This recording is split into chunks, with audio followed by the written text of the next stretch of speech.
This factory outside Glasgow makes the most famous vacuum cleaner in the world. But sales are falling and jobs are being cut. As well as fighting tough competitors like Dyson, the Scottish factory has to compete with another Hoover plant in Portugal. Now the boss, Peter Murtagh, is determined to fight back. The challenge here is simply survival under very tough economic circumstances. To find out how they can win the battle, he's going to spend a week on the shop floor.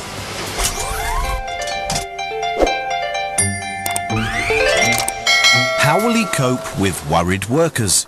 Have you ever been in the position where you've not had a job? Difficult jobs. I mean, the truck's fine, it's the driver. And tough questions. Tell me why you think Jimmy Dyson stole the market.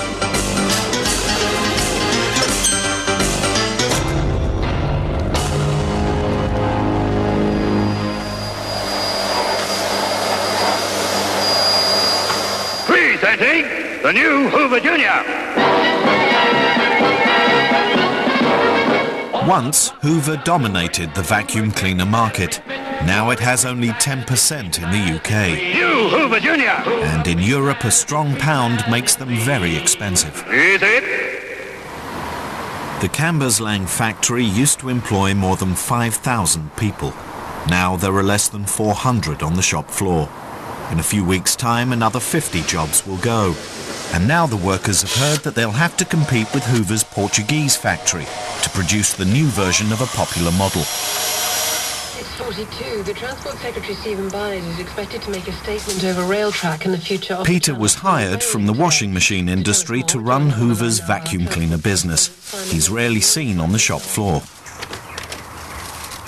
I have had lots of different jobs in my student days, but I've never ever worked on an assembly line. I'd like to think that I might get some ideas that might help me with the management team to actually make the business better. I think they live in cloud cuckoo land sometimes, yeah. Different planet from us. They see it from a different angle, you know, they're just money. Well, the morale is very, very low. I don't know whether I'm going to have a job in the next couple of weeks. Today, Peter will be working with Anne. She joined Hoover in its heyday in the 70s. So I've got a few questions for Peter when he comes on the belt. I want the thing to go well, but I'm a little bit nervous.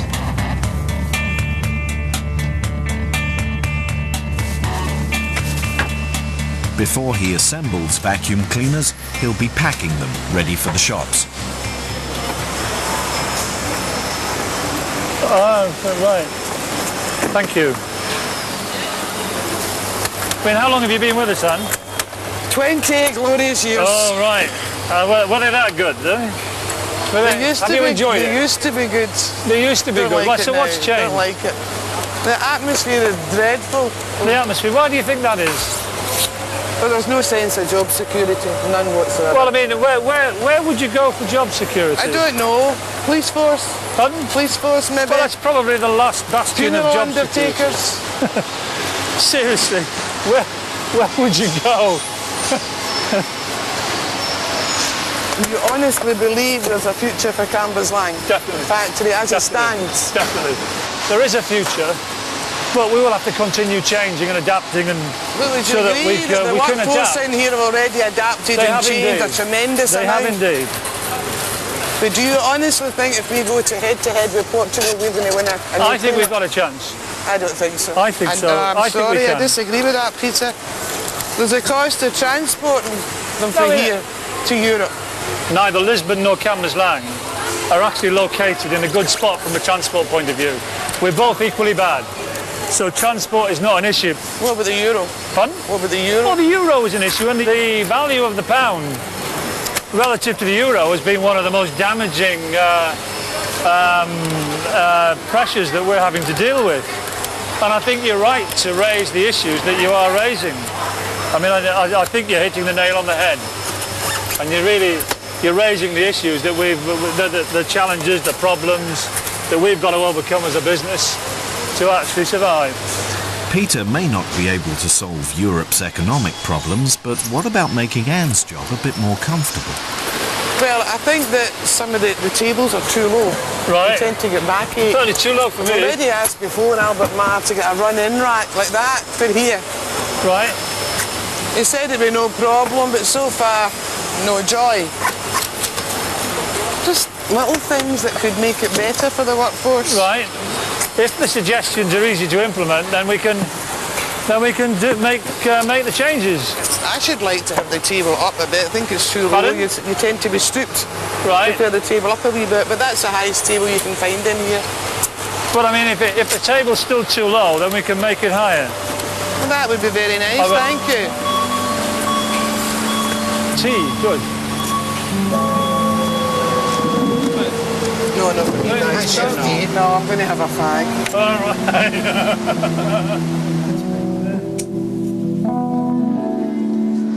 The vacuum cleaner business has become more and more competitive. 9 years ago, the market turned upside down when Dyson launched the world's first bagless cleaner. You tell me why you think Jimmy Dyson stole the market. They've not stolen the market. The market isn't Dyson's. People still buy Hoovers. They still buy Electroluxes. We supply more products across to more European countries than the Dyson business do. I mean, you don't go and do a Dyson when you go and clean your house. No, I know, you go and do a Hoover. it's turned into a verb. Everybody says I'm going to Hoover the carpet. You know, the heritage here and the distribution that we've got is far, far stronger than that particular competitor. The factory's survival depends not only on designing exciting new products, but making them cheaper than their rivals.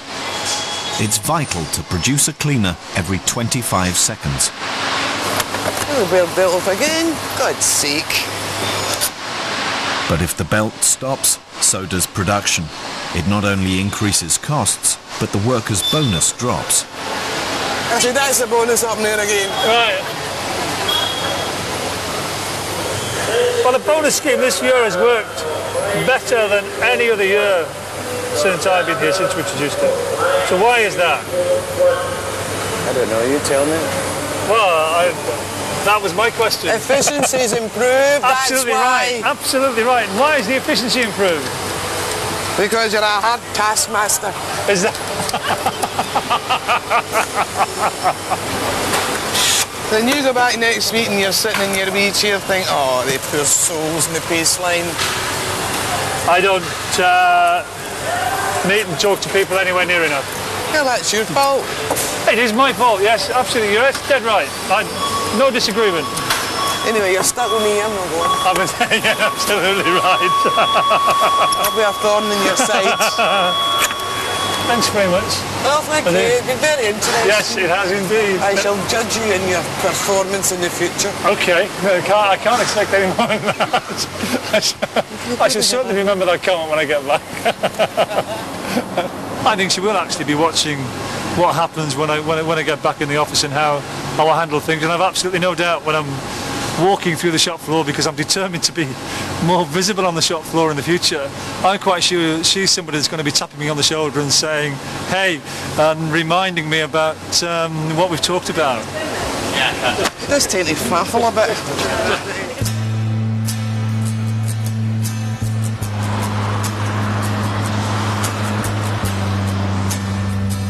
Cambuslangs mining and steel industries have long gone.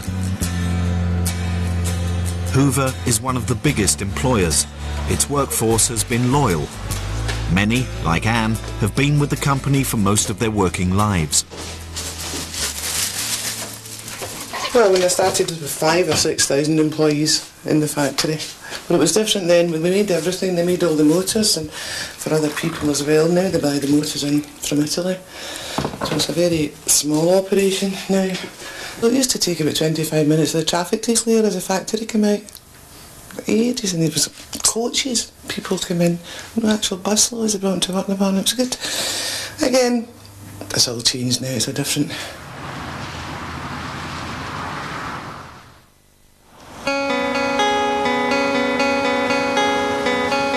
It's 7:30 and Peter's working with Jim at the start of the process. unloading parts for cleaners. That's absolutely brilliant. Thanking you right out the wrapper as you can see. So you're risking a brand new truck with me. More confidence in me than I've got. Where do we put this? The cash-strapped factory has a brand new truck, and the boss will be driving it. All he has to do is work out how. I am qualified to use a forklift truck, so let's see if I can use it in anger.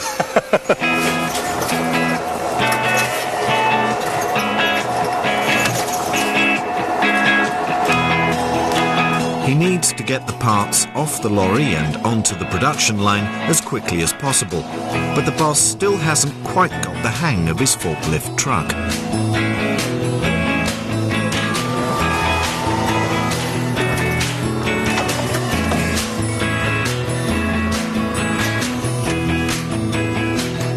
I mean, obviously, it's quite tricky. That's one thing, learning how to drive a truck and getting a license. It's another thing actually driving it in a restricted space.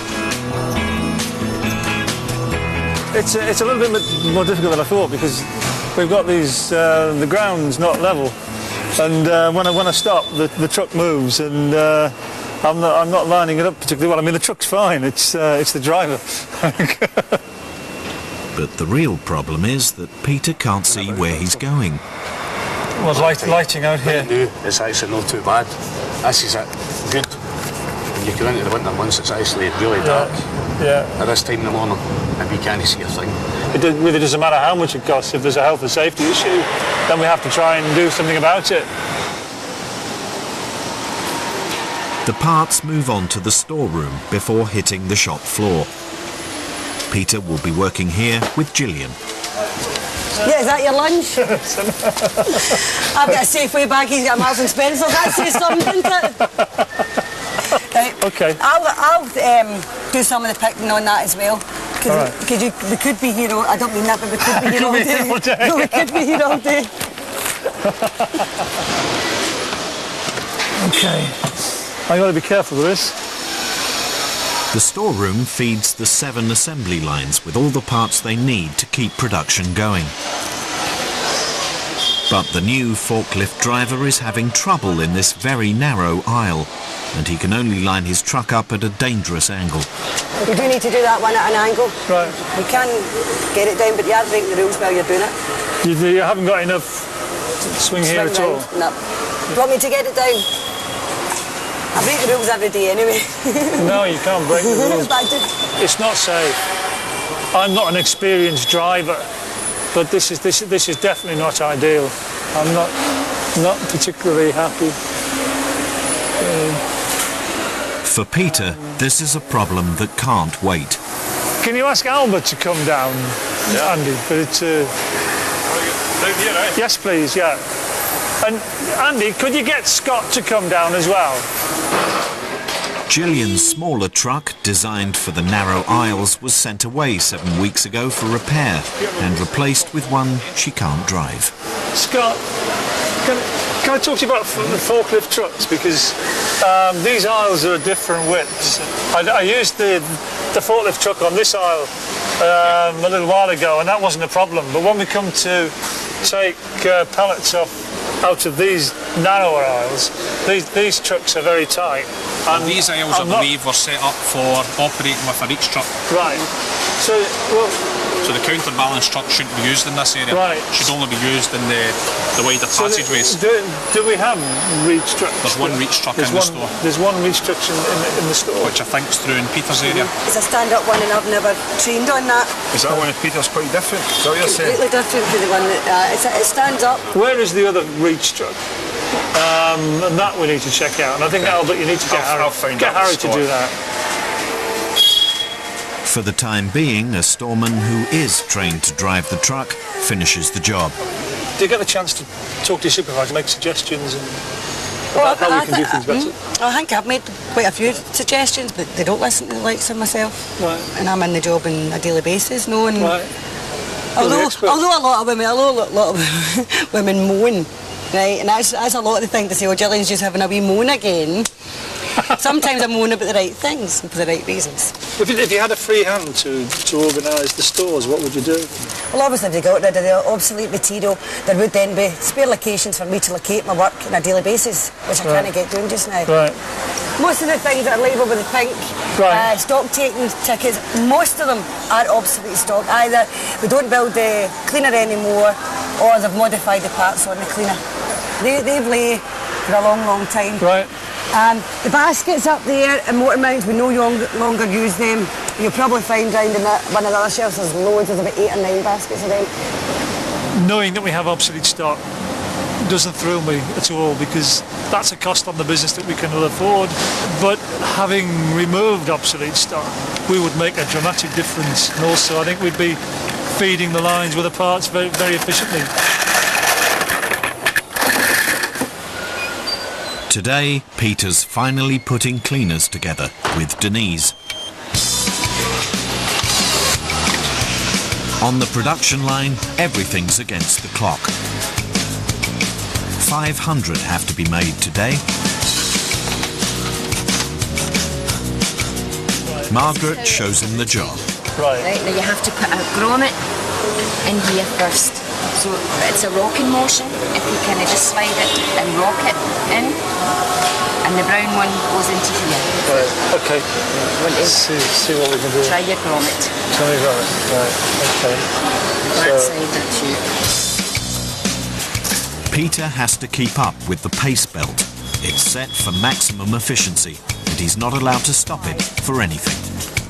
Well, I'm the toilet relief today. Right. So if you have to ask me to stand in for you. Okay. You have time to go to the toilet and wash your hands and come back, and then I let someone else away. And so I do all the jobs while, but you have to shout and put me on your list. Put me on your list. Does that ever prove a problem? I mean, Yes, it does actually, because sometimes you have to wait a bit, quite a length of time to actually go to the toilet. Yeah. Some people take longer. Well, the rule is kind of 7 minutes. I actually find it quite embarrassing. You've got to shout, you know what I mean? Everybody knows your business. I got a bit mixed up then. How are you getting on, Peter? Okay, but I've just, I've not been putting the tube on here properly. All right. Steve. Yes, Peter. So, what's the cycle time on this job then? That particular job. Yeah. 44.89 seconds. 44. It just feels like 25 seconds. So how long have you been at Cambuslang, Denise? I'm one of the last people to come into the place and get a full-time contract, about 9-10 years. Right. And being one of the last in, there is always the chance that it could, go to a compulsory redundancy. I think that we're going to manage to get through these redundancies with volunteers. But until you actually know what's going to happen, it's quite daunting. Have you ever been in the position where you've not had a job? No. Never? No. Denise is worried her job will go if they lose the competition with the Portuguese factory. Is Cambuslang going to move to Lisbon? We'll put the product into production at the factory that can be the most competitive. Now, Lisbon have an advantage on pay rates, but Cambuslang has an advantage on its experience and its skill in being more efficient. What would happen, Peter, if Lisbon could produce the cleaner cheaper than us? And Cambuslang would have to become a little bit smaller, and it would become predominantly a factory making products for the UK. Thank goodness for that. Is that nearly tea time? Peter's so keen for a break that he forgets to wait for the bell. Have I walked off? It's all right. Did I walk off too soon? You're all right. Don't worry about it. No, don't make excuses for him. So how long do we have now? 10 minutes. 10 minutes. Right. Tea break. Yeah. Let you relax a wee bit and watch your neck and shoulders. I can understand that now. Yes. Why we have it. You need to remember that next time you ask us to give it up. Have we ever done that? Yes. When did we do that? Lots of times. When have we? Yes. Right. Well, I think you've got me on your side. The workforce is scared of losing jobs to Portugal. Are you behind Cambuslang, Peter? I'm behind Cambuslang, yes, completely. I mean, Portugal and Cambuslang reporting to me, but I'm behind. Yeah. I'm behind Cambuslang. What's the wages over there, Peter? They're half of what they are here. Slave labour. Half. Well, its standard of living is different. You know, I mean, it's even lower if you go to China or to Czech or to Hungary or to Central Europe. And the problem is, we're competing against products from those low-cost countries. And that's the big problem. While Peter returns to the assembly line, working with him yesterday has already paid off for Gillian.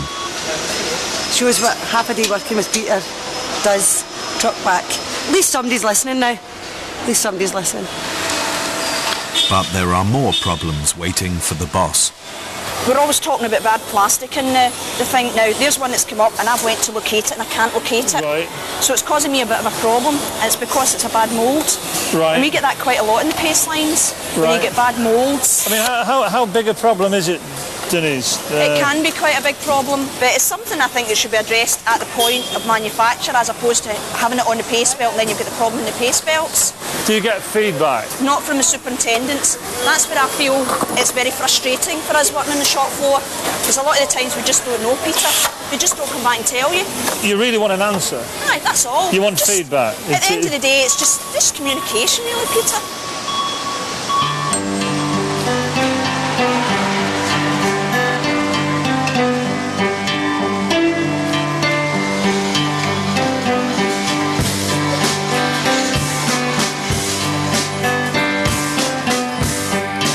Peter ends his day with Pat testing motors. Communications, Peter. How can we make it better? Of late, we've relied very much on having monthly bulletins. We also use notice boards. Have you had time to go to the notice board today? That's a very good question. The answer is no. You didn't even have time to go to the toilet today? Well, I didn't. I haven't had a lot of time, and I think that's a very good point. If I asked somebody a question, one in the management, and they said they didn't know, but could they get back to me, that would go a long way. That would help. That would help. You know what I mean? It would cut out the rumours. I think the big message today was communication. Issues that I thought we'd communicated pretty well on, and we had, in fact, put a lot of effort in. It's quite clear some of the issues are not getting through. So I think it's how can we communicate more effectively?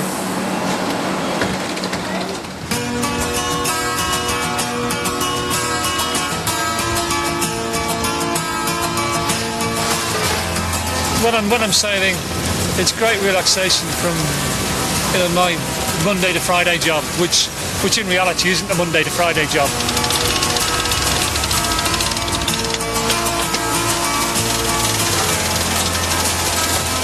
I'm really pleased with the reaction I've been getting, because people understand the issues, and sometimes we don't give credit for that understanding as a management team, and we have a task to lift morale and to give people confidence that there is a future.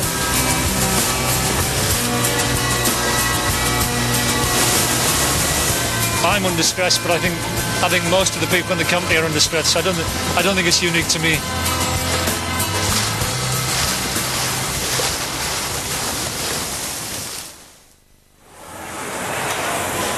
This morning, Peter is assembling a different cleaner with Linda. Hello, Peter. How are you? Very well, thanks, and you? You're going to join me today? Yep. You'll be kept going. So this is the fastest. This is a fast one. Well, actually, it's the part three ones I've been on. Okay.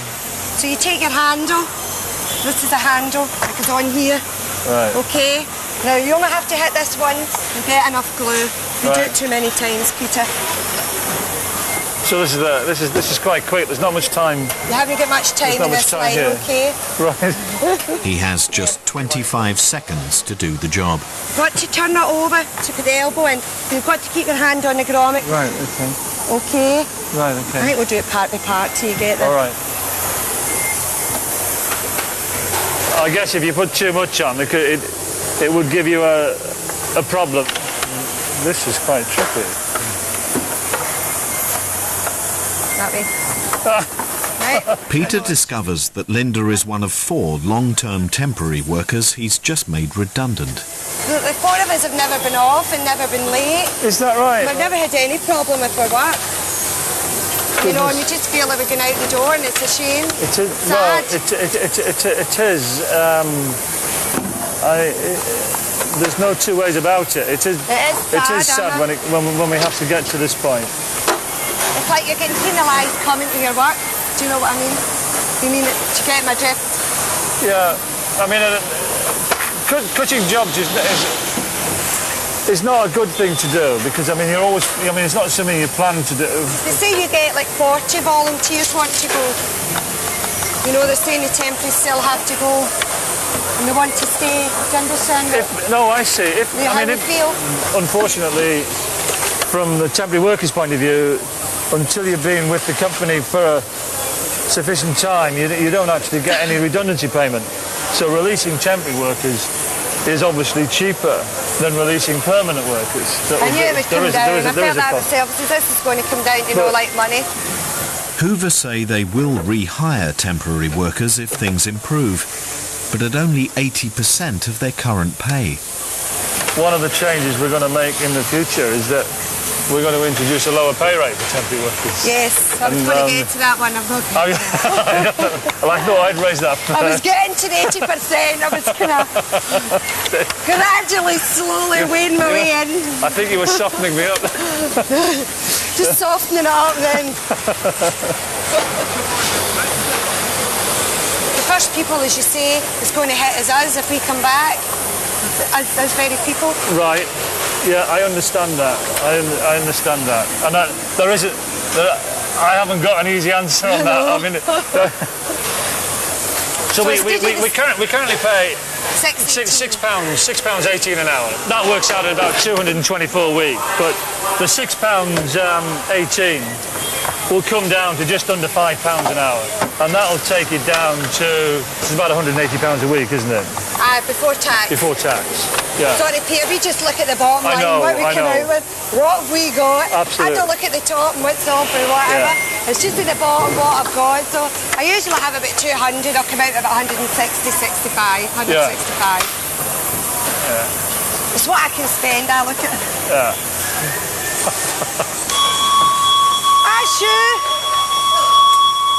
At lunch, Peter meets Kirsty, one of Linda's 3 temporary colleagues. Have you heard about what we're intending to do on pay rates for? I don't think it's right altogether. I don't think it should be allowed to happen. Right. Quite honest. The risk we face is that in an extreme you could lose all the jobs because our costs would be too high. I understand it. We just don't want to go down, you know. Right. You've got a happy workforce if you get people that want to stay and like it. Right. People that will say they want to go, but you're not letting them go. Right. They understand what I'm meaning. So at the moment, when is it exactly when you're likely to be leaving the company? 2nd of November. That's our date. Right. 2nd of November. So in a couple of weeks. Right. I think each manager's like Hitler, don't you? Hitler's army. But he's really down to earth and he's fine. And he did listen when we were explaining, like Kirsty and I, he did listen and he was understanding. I was quite taken aback when I realised that Linda was actually a temporary worker, and the plan is that we lose Linda in 2 or 3 weeks' time because she's a terrific worker and a great personality, and it brought me face to face with some of the human consequences, the people consequences of decisions that we take. They are the sort of people that we need in the business if we're to do the things that I want the company to do.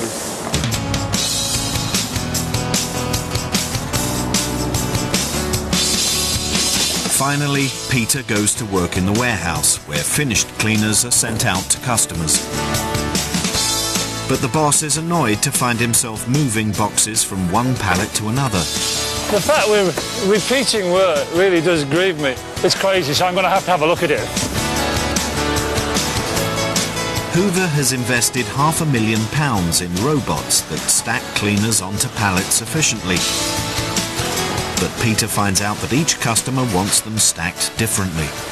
You can't reprogram the robot and dedicate particular pallets to particular customers. Yeah. They can't be built the way come at once. It could be one in its side, one flat, one in its side again. They specify everything, yeah, do they? They specify that they want it built. So we've got very high levels of efficiency yeah. with the robots, and there aren't many of you running it, so it's really very good. Then we take it down into the warehouse, then we've got to repalletise. Got a little bit of a question mark on that. The workers are more concerned about the £500,000 worth of unsold stock that's sitting in the warehouse. You look around, it's full of stuff right to the wall, sort of to the roof. That's a bit worrying when we see it, because we see it first hand. We always carry at least 120,000 cleaners in stock, and we're currently running at approaching 140, 150,000 at the moment. But we do have more stock than we would like, and that is one of the reasons. That's the prime reason why we're having to cut production.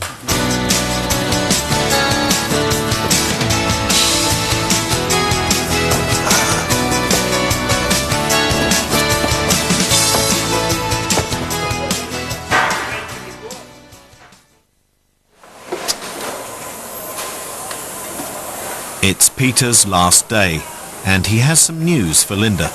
Morning, Linda. Morning, Peter. How are you? I'm fine, thanks. And you? Fine. I went and checked with Albert, production manager, and the works convener about you and your colleagues, and they were saying how good you are, and really we can't afford to lose you. So what I'd like is if you stay on your temporary contract, and I'm going to pop round and talk to each of your colleagues, because we'd like all four to stay.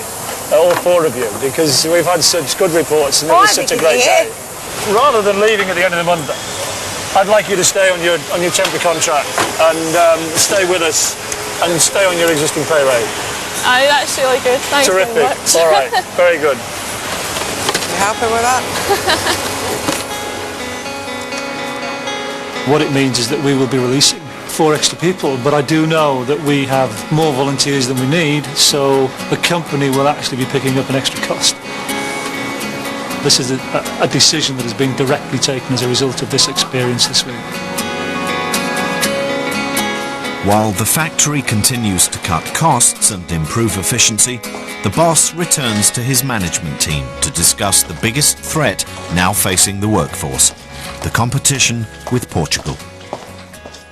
This was a subject that was raised it was raised every day, and there's clear concern that people want Cambuslang to win that competition, because if Cambuslang were to lose it, of course that would have an impact on jobs, and the issue here is how can the employees in the factory participate in a project to make sure that the Cambuslang proposition to make this product is the best it possibly can be.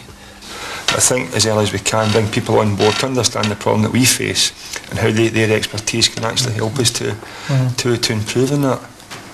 John, have you got a view on that? Because it's your team that are designing the product. This is a very difficult subject, because the products are designed to be built efficiently, and we apply standards, international standards in the factory, the same as they do in other parts of the world.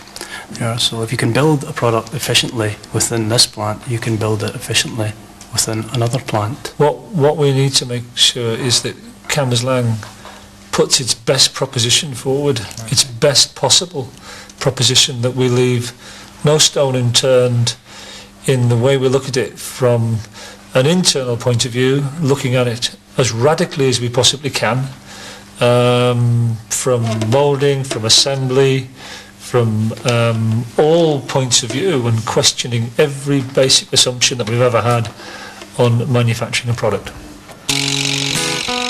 Since Peter's week in the factory, there are new lights in the yard. The storeroom has been reorganised, and Peter meets with the shop floor workers every month. 70 people applied to take voluntary redundancy.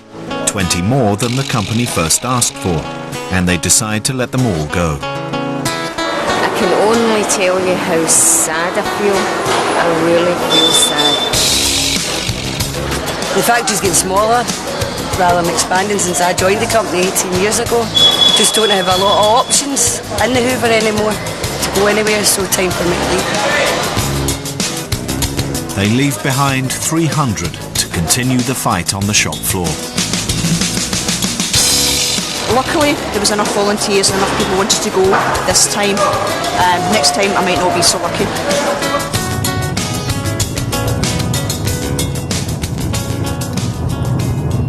It's a massive day for the people in the factory because after months of work on this competition between Cambuslang and Lisbon, I'm going to announce the decision today.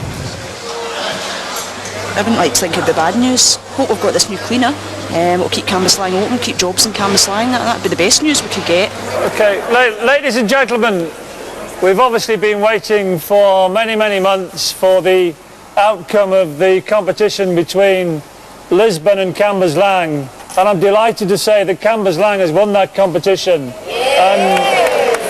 And the reason that we've won is because the efficiency in this factory has gone up dramatically in the last 12 months. And you've embraced this project wholeheartedly. So thanks very much and well done. It gives us a wee bit of job security for another wee while, yeah. Lifts the morale, wonderful news. For a wee change, it's nice. It was a very close decision. Two strong propositions from both Cambuslang and Lisbon. And the reason Cambuslang won the project is because the cleaner has 30% fewer parts. It means that we can assemble the cleaner quicker. So it actually was more difficult for Lisbon to compete on labour rates alone. Great news. Now we've got a job. So at least we'll be here a bit longer.